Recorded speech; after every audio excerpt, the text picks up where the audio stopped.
राधे राधे दोस्तों। श्री सुत जी बोले, हे विप्रो, भगवान श्री कृष्ण ने विधि सहित इस एकादशी महत्व को अर्जुन से कहा था। प्रभु में इनकी श्रद्धा है, वे ही इस व्रत को प्रेम पूर्वक सुनते हैं तथा इस श्लोक में अनेक सुखों को भोग कर अंत में वैकुंठ को प्राप्त करते हैं। एक बार अर्जुन ने भगवान श्री कृष्ण से पूछा, हे जनार्दन, एकादशी व्रत की क्या महिमा है?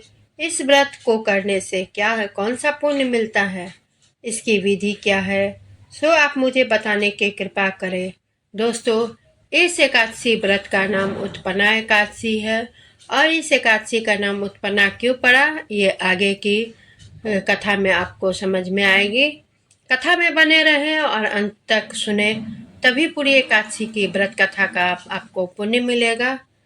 अर्जुन के ये वचन सुन भगवान श्री कृष्ण ने कहा, हे अर्जुन, सर्वप्रथम हेमंत ऋतु के मार्गशीर्ष माह में कृष्ण पक्ष की एकादशी का व्रत करना चाहिए। दसवीं से की संध्या को दातुन करनी चाहिए तथा रात्रि को भोजन ग्रहण नहीं करना चाहिए। एकादशी को प्रातः संकल्प नियम के अनुसार कार्य करना चाहिए। मध्याह्न को संकल्प पूर्वक स्नान करना चाहिए। स्नान से पूर्व शरीर पर मिट्टी का लेप लगानी चाहिए। स्नान उपरांत मस्तक पर चंदन का तिलक लगाना चाहिए।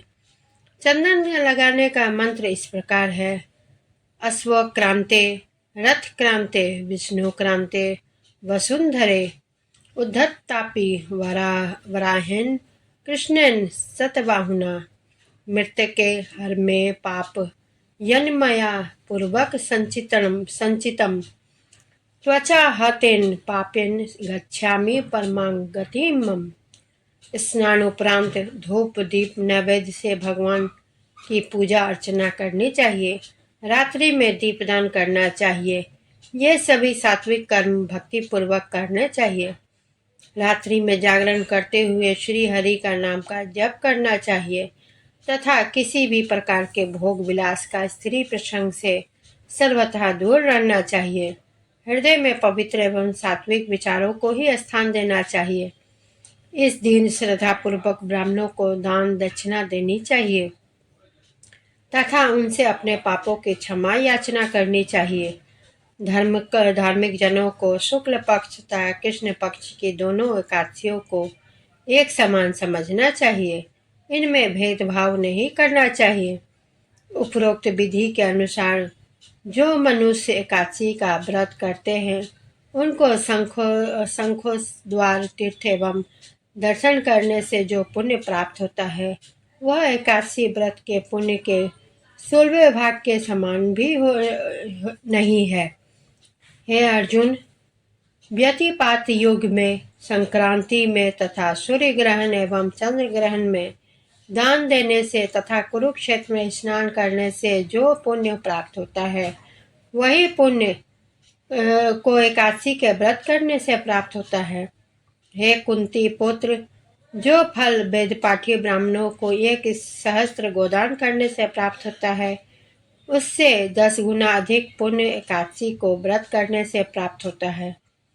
10 श्रेष्ठ ब्राह्मणों को भोजन कराने से जो पुण्य प्राप्त होता है वह एकादशी के पुण्य के 10वें भाग से समान होता है। निर्जला व्रत करने का आधा फल एक समय भोजन करने के समान होता है।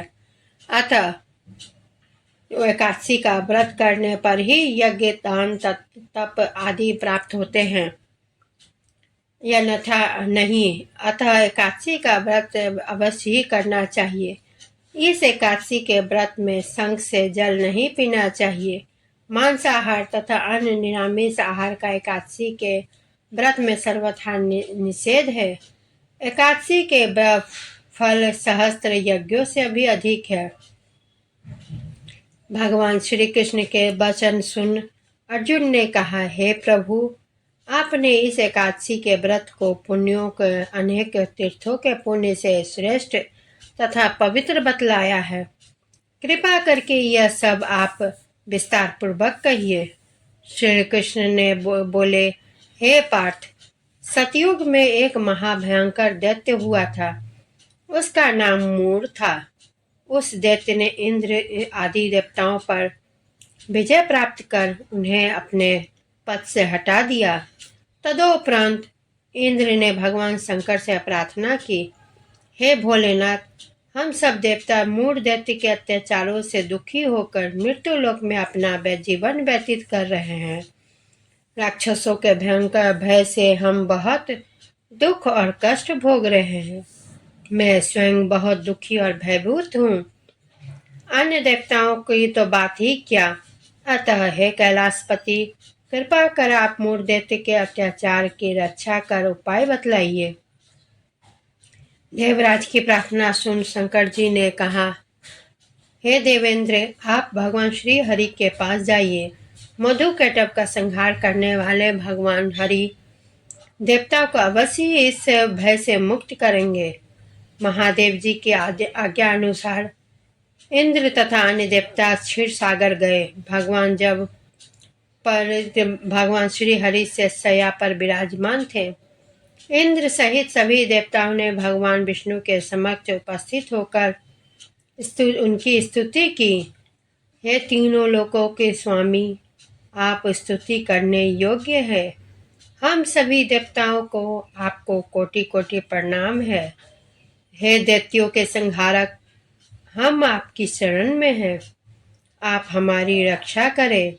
हे त्रिलोकीपति, हम सभी देवताओं के अत्याचारों से भयभीत होकर आपकी शरण में आए हैं। देवता बड़े ही दयनीय स्थिति में मृत्युलोक में विचरण कर रहे हैं। अब आप ही हमारे रक्षक हैं।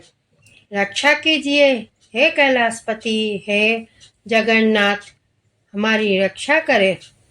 देवताओं की करुण पुकार सुनकर भगवान श्री हरि बोले, हे देवगण, वह कौन सा दैत्य है जो आप सभी को इतना करुण पुकार करने पर सुनकर भगवान श्री हरि बोले, हे देवगण, वह कौन सा दैत्य है जिसने देवताओं को जीत लिया। आप सभी देवगण उसके भय से पृथ्वी लोक पर भटक रहे हैं। क्या वह दैत्य इतना बलवान है जिसने इंद्र सहित सभी देवताओं को जीत लिया? तो निर्भय होकर मुझे संपूर्ण वृत्तांत बतलाओ।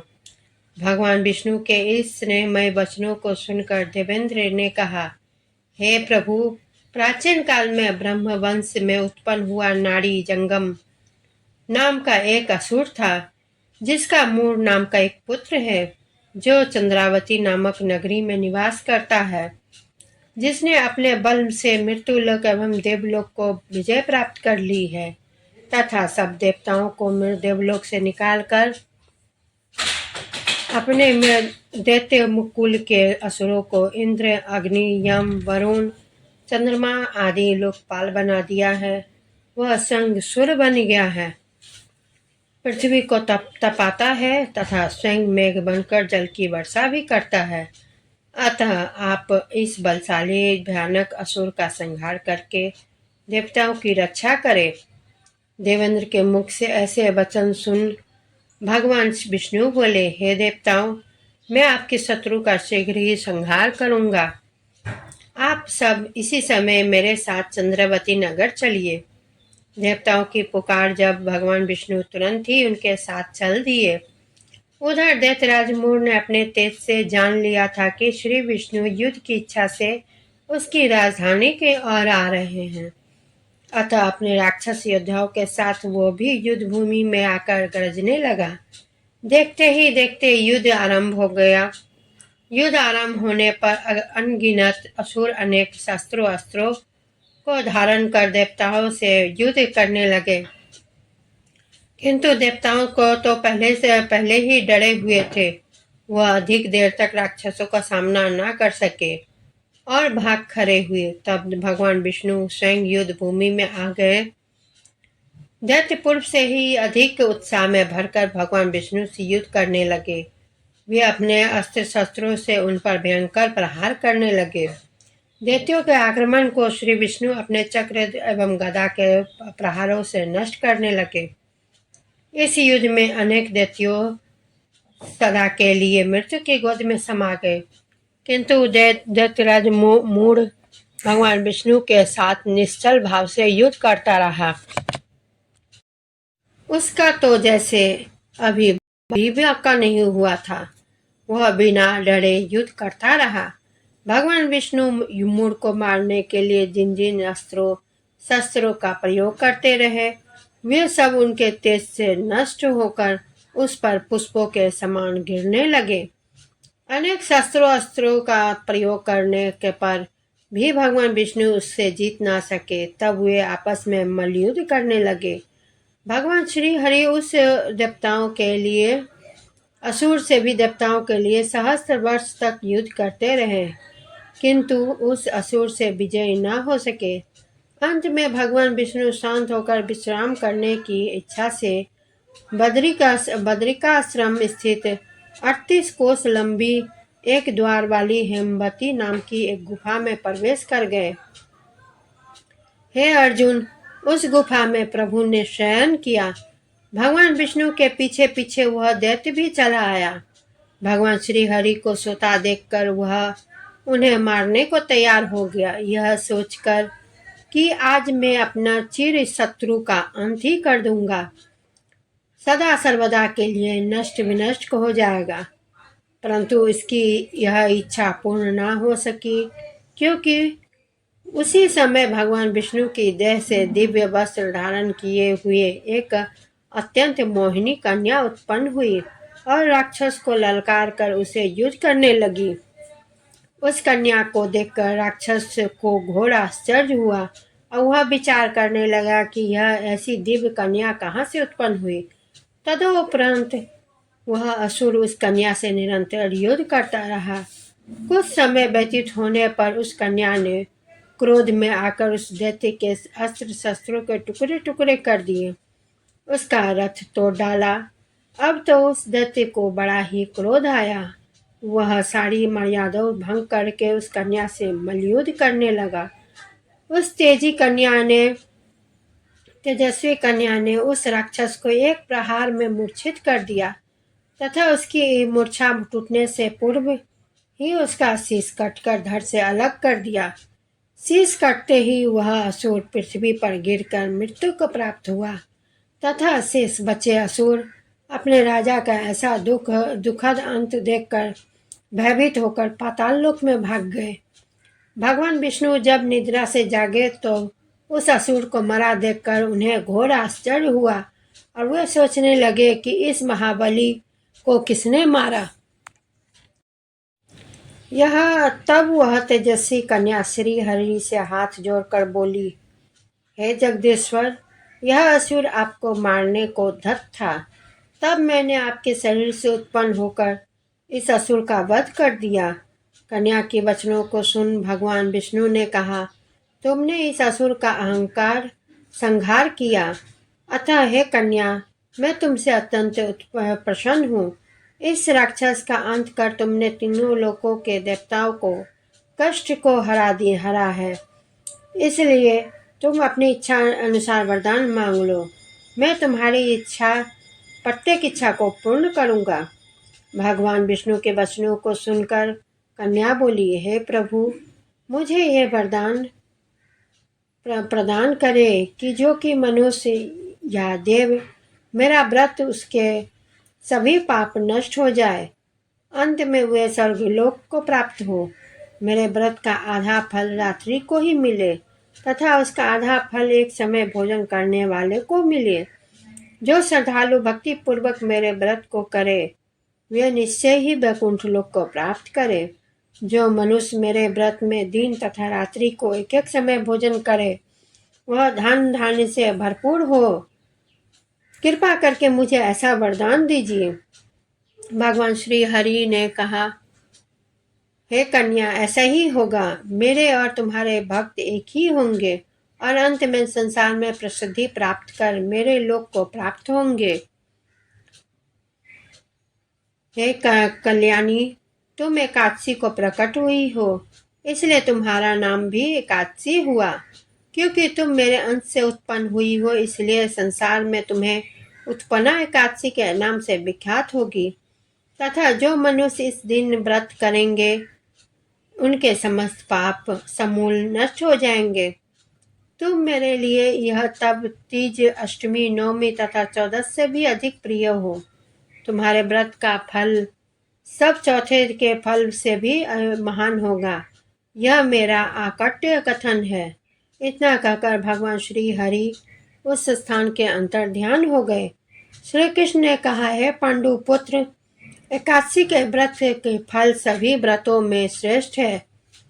एकादशी व्रत करने वाले मनुष्य एकादशी करने वाले मनुष्यों के शत्रुओं का मैं जड़ से नाश कर देता हूँ तथा व्रत करने वालों को मोक्ष प्रदान करता हूँ।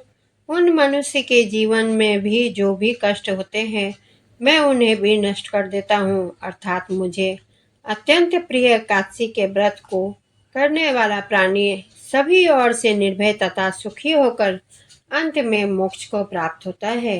हे कुंती पुत्र, यह मैंने तुम्हें एकादशी की उत्पत्ति के विषय में बतलाया है। एकादशी व्रत सभी पापों को नष्ट करने वाला और सिद्धि प्रदान करने वाला है। श्रेष्ठ मनुष्यों की दोनों पक्षों के एकादशियों को समान समझना चाहिए, उसमें भेदभाव करना उचित नहीं है।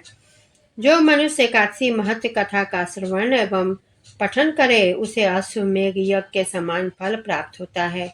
यह मेरा आकट्य वचन है। मतलब पूरे एकादशी का कथा सार यह है दोस्तों, एकादशी भगवान विष्णु की साक्षात शक्ति है। जिस वे शक्ति ने उस मूढ़ नामक असुर का वध किया है, उसे भगवान से भी पराजित करने में असमर्थ थे। उस शक्ति के समक्ष मनुष्य के पाप रूपी असुर भला कैसे टिक सकते हैं। जिस भक्ति ने देवताओं के कष्ट को हर कर उन्हें सुख प्रदान किया है, वह प्राणी मात्र को ही क्या नहीं वरदान कर सकती। अतः देवी एकादशी की कृपा से सुख, समृद्धि, शांति तथा मोक्ष समस्त प्रकार के सुख सहज ही प्राप्त हो जाते हैं। तो दोस्तों, मेरा ये वीडियो आप सभी को कैसा लगा, आप लोग मेरे वीडियो पर कमेंट करें। जो आप लोगों को यह उत्पन्ना एकादशी के व्रत कैसी लगी, कमेंट जरूर करें। लाइक शेयर भी अवश्य करें और चैनल को सब्सक्राइब करें। आप लोग जितना चैनल को सब्सक्राइब कीजिएगा, कमेंट कीजिएगा, मेरा उत्साह और भी आगे बढ़ेगा और अच्छी अच्छी वीडियो लेकर मैं उपस्थित होंगी। इसी के साथ मैं विदा लेती हूँ। धन्यवाद।